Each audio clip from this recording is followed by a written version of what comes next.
Hello, I want to talk to you today about some of the reasons why you could be struggling with depersonalization and what is stopping you from recovering as well. And this is another root cause that I've found. There may be many root causes to your derealization and depersonalization, but this is definitely an important thing, and that is lack of purpose and basically the lack of a life in its sense, really, in the social life. I found that when my depersonalization was severe, I would withdraw from people completely because I couldn't be around people in case they noticed what was going on or in case I had a panic attack in front of them. But I learned that withdrawing myself and isolating myself from people made my anxiety so much worse, because I felt like literally I was the only person on the planet. I felt like an alien. I felt like everyone else was in one world and I was in another world. And it's important to integrate with people and also try and be open about how you're feeling, because you'd be surprised at how many people feel the same. And it's nice to hear, and not in a sadistic way, but it's nice to hear when people struggle as well sometimes, because it humanises it too.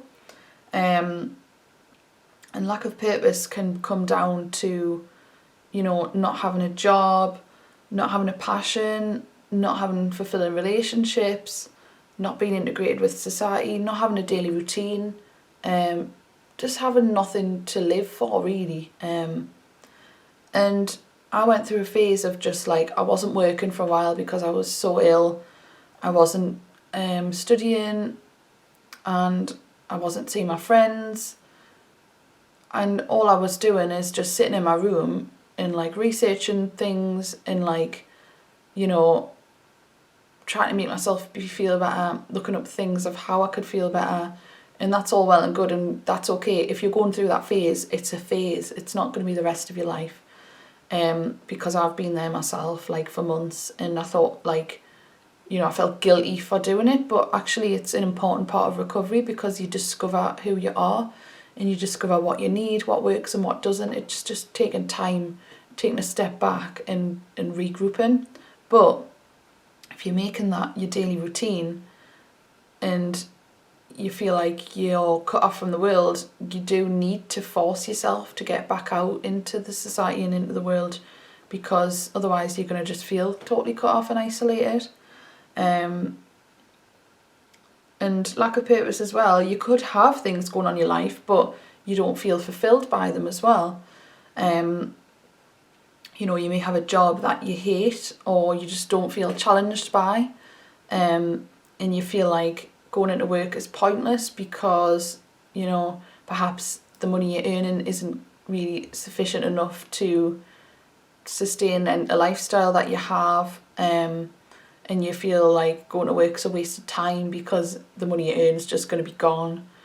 And also it just isn't fun or challenging. I think if whatever you focus on needs to be stimulating for your brain, otherwise your brain is just going to go in on itself and create different scenarios, especially if you're a creative person.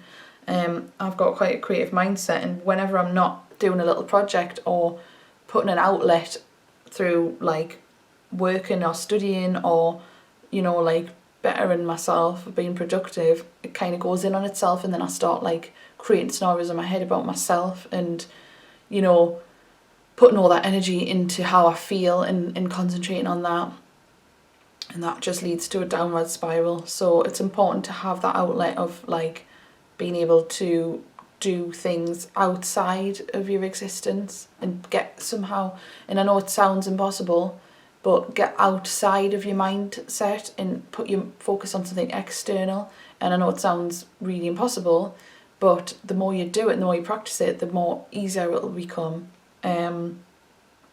So it doesn't have to be with work. I mean, good if you have a job that fills you, that's great, but also you need passions, and you need something that you get excited about and you look forward to doing, or you're working on, and it's a long process, but you feel good about it. Like DIY or an art project or something creative, or even something to do with other people, like working in a team, to achieve a goal. I think in life you should always be heading towards a goal, and it doesn't have to be something that's going to really benefit you, but it's just something that keeps you going and keeps you active and keeps you your passion. And hobbies as well are a really great way to do that, like challenging yourself on becoming better at what you do as well. And you know, I'm saying all this and it's like, well, if you lie in bed all day and you can't even get out of bed to function, how are you going to do all this? But just do baby steps. Like, don't feel guilty for not being able to do it. And I'm not saying, you know, why aren't you doing that? You should be doing this. That's not the case. But if you can manage to build your way up to getting to a point where you can function and then implement this into your day, you'll start to feel like you're coming out of internal focus and, you know, that hole that sometimes you could find yourself in. Relationships as well are really important in terms of not just having the relationships, but having people around you who you can feel comfortable with and you can openly express yourself with without feeling judged or, you know, criticised. And people who are like-minded as well. Like, you need a mixture of people who are like, you know, some people may be struggling the same, and that's good to be around those people because you feel mutually supported, but don't surround yourself with people who are always negative. You want also people who sometimes do struggle but manage to be positive about it as well. You need a mixture of people because depending on what mood you're in, you might want to like socialise with different people as well. Cut out toxic relationships because they are just totally draining to the whole mind and body. People who are leeches as well, like people who put you down, and a lot of this is family members, and I know you can't avoid who your family is, but sometimes you just have to give up trying to please people who are in your family because they're never going to be happy with what you're doing. And that can create a lot of anxiety and a lot of expectations, especially if you're chronically ill or have a mental health issue and you're trying to meet this expectation that they've set, but you can't because you're being restricted by your mind or your body. It's just causing a lot of stress and a lot of pressure. That's just further amplifying how you feel. So the best thing to do is pull the plug on it. And yeah, that's easier said than done. But think to yourself, is this relationship fulfilling me or not? And if not, then back away from it. And I'm not saying, you know, break up with a boyfriend or like tell your mum you don't want to see her anymore, but just distance yourself and have that space away from those people, and remember that it's their problem and not your problem about their opinions. And remember that you are enough as you are, because you know, I totally empathise with people who can't get out of bed, and I've been called lazy, I've been called hypochondriac, you know, obsessive, just like being made to feel like an absolute failure. But I know that I'm not, and I've got so much potential, and I'm not deliberately doing, you know, being ill or doing what I do. I don't like to do that. I don't like to be in that state, but sometimes it may happen, and that's absolutely fine. And if you need to lie about it or hide it from people, if that's what it takes to avoid the criticism, then that's okay.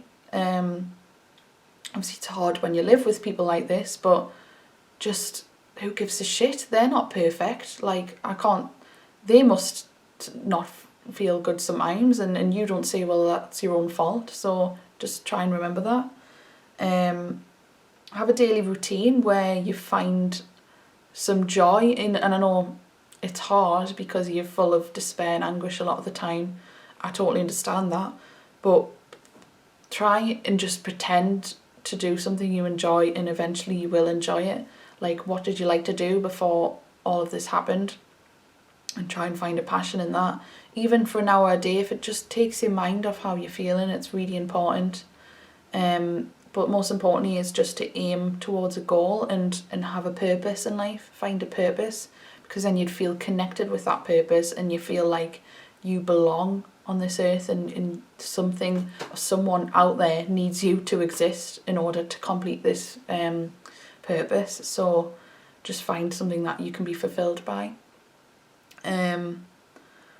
And just try and go out every day, even if it's just to the end of the street. It's important to experience the outside world, because you do get to the point where you feel afraid to go out, and I've been there as well, and it's as soon as you go out you realise it's actually not as bad as you think it is.